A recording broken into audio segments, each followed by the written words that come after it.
नमस्कार। पीएम किसान सम्मान निधि योजना की 20वीं किस्त, इसका इंतजार तो करोड़ों किसान कर रहे हैं। तो आज हम इसी पर बात करने वाले हैं। हमारे पास एक लेख है जो इसकी ताज़ा स्थिति, शर्तें और लिस्ट कैसे देखें, ये सब बताता है। कोशिश रहेगी कि सारी ज़रूरी बातें आप तक पहुंचाएं, क्योंकि जाहिर है इसमें कुछ देरी हुई है ना? हाँ, बिल्कुल। ये योजना बहुत अहम है किसानों के लिए।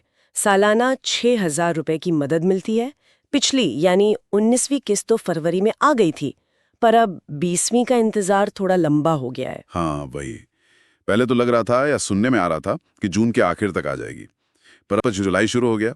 तो क्या अपडेट है, कब तक उम्मीद करें? देखिए, पहले अंदाजा तो यही था जून अंत का, लेकिन प्रधानमंत्री जी के दूसरे कार्यक्रम थे, कुछ व्यस्तता रही, तो उस वजह से ये थोड़ा आगे बढ़ गया है। अब जो नई खबर है उसके हिसाब से जुलाई मतलब इसी महीने 20-25 के पहले हफ्ते में किस्त जारी हो सकती है। अच्छा, जुलाई का पहला हफ्ता। चलिए, देर से ही सही। हाँ, उम्मीद है खरीफ की बुआई का समय है, तो किसानों को इस वक्त ये पैसा काम आएगा। सही बात है। लेकिन एक और चीज जो लेख में है वो थोड़ी चौंकाने वाली है। ये कि जिन किसानों को 19वीं किस्त मिली थी, उनमें से भी कुछ को हो सकता है 20वीं ना मिले। ऐसा क्यों? ये बहुत जरूरी पॉइंट है। इसका जो मुख्य कारण बताया जा रहा है वो है ई-केवाईसी। मतलब ई-केवाईसी प्रक्रिया। ई-केवाईसी हाँ। सरकार ने अब ये अनिवार्य कर दिया है, बिल्कुल मैंडेटरी। तो जिन किसानों ने अभी तक अपनी ई-केवाईसी पूरी नहीं करवाई है, उनके खाते में 20वीं किस्त का पैसा शायद नहीं आएगा। ओ, तो ये अब एक तरह की शर्त बन गई है। तो ये ई-केवाईसी कैसे पूरी होगी? किसानों को क्या करना होगा? नहीं, मुश्किल नहीं है।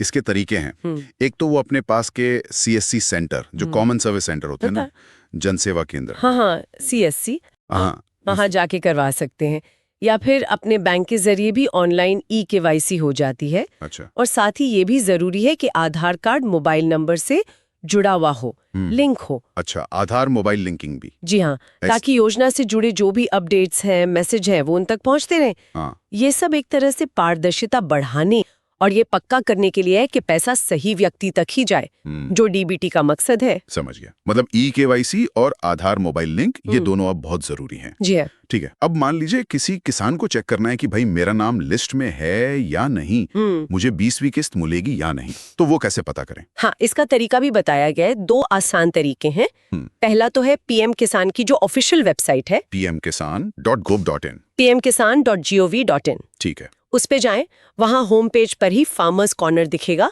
हाँ। उसमें एक ऑप्शन है बेनिफिशियरी स्टेटस का। Beneficiary status? हाँ, उस पर क्लिक करके अपना रजिस्टर्ड मोबाइल नंबर डालना है, वही वाला जो आधार से लिंक हो।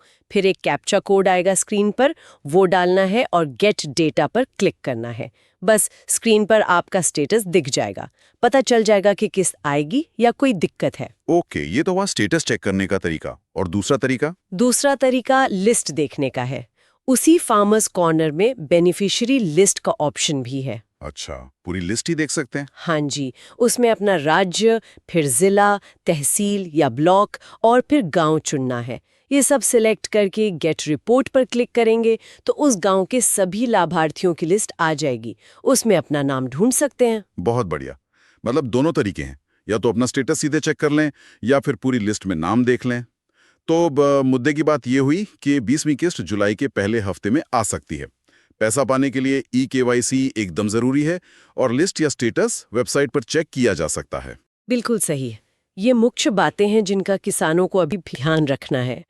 और हाँ, इस सारी बातचीत से एक बड़ा सवाल भी दिमाग में आता है।